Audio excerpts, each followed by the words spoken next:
ഹേമ എത്ര സന്തോഷത്തോടെ അംഗീകരിക്കുമെന്ന് ഞാൻ പ്രതീക്ഷിച്ചില്ല. ഇതുവരെ ലതയും ചാരുവിനെയും ഹേമ എങ്ങനെയാ കണ്ടിരുന്നത്? ഹേമയുടെ ഈ മാറ്റം നല്ലതല്ലേ ഗോവിന്ദ?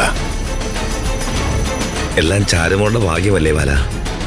എന്റെ ആഗ്രഹം ഇത് തന്നെ ആയിരുന്നല്ലേ, ബാലന്റെ മക്കളിൽ ആരെങ്കിലും ഒരാൾ ചാരുവിനെ കെട്ടണമെന്നുള്ളത്. അന്ന് ഹേമയെ പേടിച്ച് ബാലൻ വേണ്ടെന്ന് പറഞ്ഞു. എല്ലാം ഇപ്പം നല്ല രീതിയിൽ തന്നെ വന്നില്ലേ ഗോവിന്ദ? ചാരുമോക്ക് ഇനി സന്തോഷത്തിന് നാളുകളായിരിക്കും.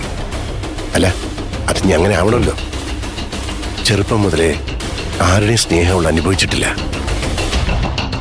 ഇനി അവൾക്കൊരു നല്ല ജീവിതം ഉണ്ടാവണം. അതിനിപ്പോ അരവിന്ദന് ഹേമന്തിന് കാരണക്കാരായില്ലേ?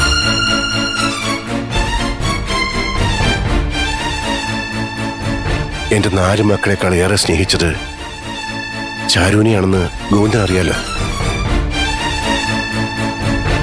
എനിക്കിടയ്ക്ക് എന്നെക്കുറിച്ച് എന്നെ പേടി തോന്നാറുണ്ട് ഗോവിന്ദ.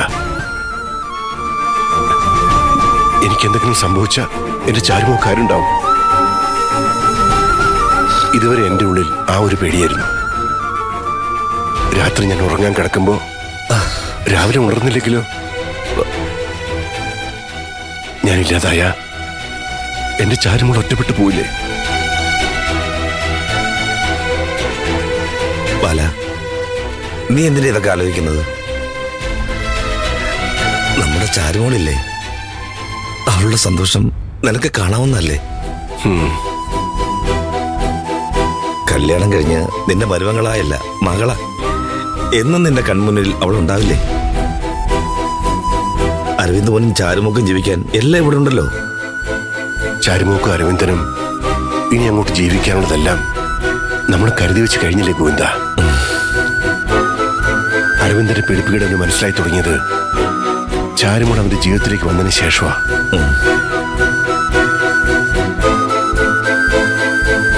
ഒരു സമയത്ത് എനിക്കൊട്ടും പ്രതീക്ഷയില്ലാത്ത മകനായിരുന്നു അരവിന്ദൻ. പക്ഷെ ആകാശ് അങ്ങനെയായിരുന്നില്ല. എന്റെ സ്വപ്നങ്ങളുടെയും ആഗ്രഹങ്ങളുടെയും കൂടെ അവൻ എന്നും ഉണ്ടായിരുന്നു. എന്റെ ആഗ്രഹം പോലെ പഠിച്ച അവനൊരു ഗവൺമെന്റ് ഉദ്യോഗസ്ഥനായി. അവന്റെ ജീവിതം നോക്കാൻ അവന് നന്നായിട്ടറിയാം. നയനമോളും വെൽ എഡ്യൂക്കേറ്റഡാ. അവരുടെ കല്യാണം കഴിയുമ്പോഴേക്കും നയനമോളൊരു ജോലിയൊക്കെ വാങ്ങി അവളങ്ങ് സെറ്റിലാവും. പക്ഷേ അരവിന്ദന്റെയും ചാരുമോളുടെയും ജീവിതം, അതിന് നമ്മളെല്ലാം സപ്പോർട്ട് വേണം ഗോവിന്ദ.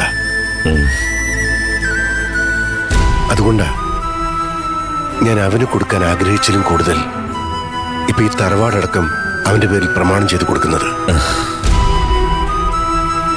ആയിരപ്പുറ തറവാട്ടിലെന്നും ചാരുമോളായിരിക്കണം ഉണ്ടാവേണ്ടത്. അതുകൊണ്ട് ഈ തറവാട്ടിന്റെ എല്ലാ അവകാശങ്ങളും അവക്കായിരിക്കും. അതെന്റെ ഒരു ആഗ്രഹ. അശ്വതി കല്യാണം കഴിഞ്ഞ് രമേശിന്റെ കൂടെയല്ലേ, പിന്നെ അനുവിന്റെ കല്യാണം. അതിനുള്ള എല്ലാം ഞാൻ ചെയ്തു വെച്ചിട്ടുണ്ട്. മോളെ, എന്താച്ചാ? അരവിന്ദനോട് ഇങ്ങോട്ട് വരാൻ പറ. വലിയേട്ടൻ റെഡി ആയിക്കൊണ്ടിരിക്ക. എന്താച്ചാ? മോൾ അവനോട് ഇങ്ങോട്ടൊന്ന് വരാൻ പറ. ശരി. അനുമോളെ അവിടെ നിന്നേ. നീ ഇതെങ്ങോട്ട് പോവാ? അമ്മേ, അത് ഞാൻ... അതെ, മോൾ അപ്പുറത്തേക്കൊന്ന് വന്നേ. അമ്മ അപ്പുറത്ത് ഗസ്റ്റുകൾക്കുള്ള ഡ്രിങ്ക്സ് ഒക്കെ എടുത്തു വെച്ചിരിക്ക. ആ രമേശനെ പറഞ്ഞ് ഏൽപ്പിച്ചിട്ട് അവനെ ഇവിടെ എങ്ങും കാണുന്നില്ല. മോളൊന്ന് വന്നേ വാ. അമ്മേ, ഞാൻ അരവിന്ദേട്ടനെ വിളിക്കാൻ പോവാ. അച്ഛന് കാണണമെന്ന് പറഞ്ഞു. ആണോ?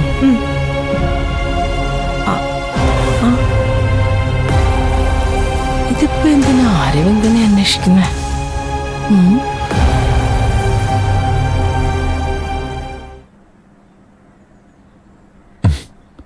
എന്താച്ചാ?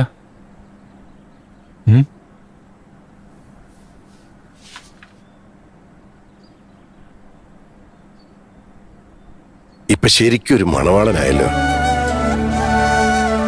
ഈ തറവാട്ടിലെ ആദ്യത്തെ അഞ്ചരുടെ കല്യാണമാ. അശ്വതി കല്യാണം കഴിഞ്ഞ് ഇവിടുന്ന് പോയപ്പോ പകരം നിന്റെ കൈ പിടിച്ചൊരു പെൺകുട്ടി വരാൻ പോവല്ലേ. നാളെ കഴിഞ്ഞ നീ കുടുംബനാഥനാ, ഉത്തരവാദിത്തമുള്ളൊരു ഭർത്താവ്.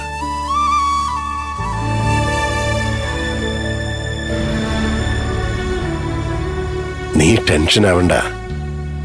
ഒരു പെൺകുട്ടി ജീവിതത്തിലേക്ക് വരുമ്പോ ആർക്കാരും ഉണ്ടാവുന്ന ഈ ടെൻഷനൊക്കെ. ഇത് കഴിഞ്ഞ് നിങ്ങൾക്ക് രണ്ടുപേർക്കും ഒരു കുഞ്ഞൊക്കെ ഉണ്ടായി കഴിയുമ്പോ ഇതിലും ഏറെ ഉത്തരവാദിത്തങ്ങളായി. അതൊക്കെ താനെ മനസ്സിലാക്കാനും പഠിക്കാനും ദൈവം നമുക്കൊരു കഴിവ് തന്നിട്ടുണ്ട്.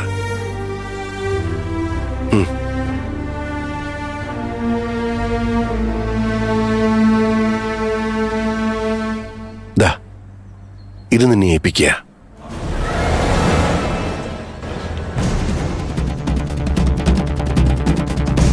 എന്താ അച്ഛാ ഇത്? ഇത് ഈ വീടിന്റെ പ്രമാണം. നിന്റെ പേരിൽ രജിസ്റ്റർ ചെയ്തിട്ടുണ്ട്.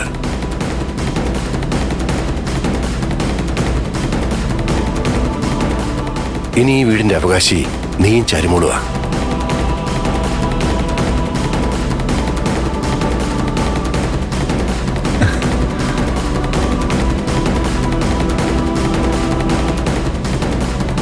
എന്തിനാ അച്ഛാ എനിക്ക് വേണ്ടി ഇങ്ങനൊക്കെ ചെയ്യുന്നേ? നിനക്ക് വേണ്ടി മാത്രമല്ലോ, ചാരുമോക്കും വേണ്ടിയല്ലേ. അച്ഛാ, അച്ഛൻ ആഗ്രഹിച്ച പോലെ അച്ഛന്റെ കൺമുമ്പിൽ തന്നെ ഞാൻ സന്തോഷമായിട്ട് ജീവിക്കും. ഹ, ഞാനെന്നല്ല, ഞങ്ങളെന്ന് വേണ്ടേ പറയാൻ. അതെ അച്ഛാ, ഞങ്ങള്. ഞാൻ അത് തന്നെ ഉദ്ദേശിച്ചത്. എന്റെയും ചാരുവിന്റെ കാര്യം അങ്ങനെയാ വേണ്ടത്. ചാരുവിന് ഒരു ബുദ്ധിമുട്ടും സങ്കടവും ഇല്ലാതെ ഞാൻ നോക്കിക്കോളാം. നാളെ അവള് എന്റെ ആവുമല്ലേ. പിന്നെ അച്ഛന്റെ ഒരു ആഗ്രഹമാണെന്ന് തോന്നുന്നോണ്ടാ ഞാനിപ്പോ ഇത് വാങ്ങുന്നത്. ഇതെന്നും എന്റെ അലമാരയിലുണ്ടാവും. അച്ഛൻ സന്തോഷത്തോടെ സമ്മാനിച്ചല്ലേ ഈ തറവാട്. നമ്മുടെ എല്ലാവരുടെയാണ് അച്ഛാ. നമ്മളെന്നും ഒരു കൂട്ടുകുടുംബമായി ഇവിടെ ഉണ്ടാവും.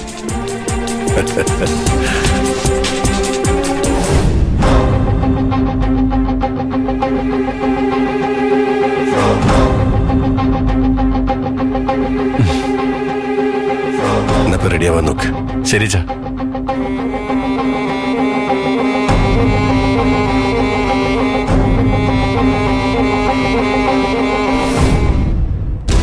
ഗോവിന്ദ, ഓ, മനസ്സ് നിറഞ്ഞടോ. അവൻ പറഞ്ഞു കേട്ടില്ലേ, കൂട്ടുകുടുംബമായി ജീവിക്കണമെന്ന്. നിന്റെ ഏറ്റവും വലിയ ആഗ്രഹം അത് തന്നെയല്ലേ ബാല?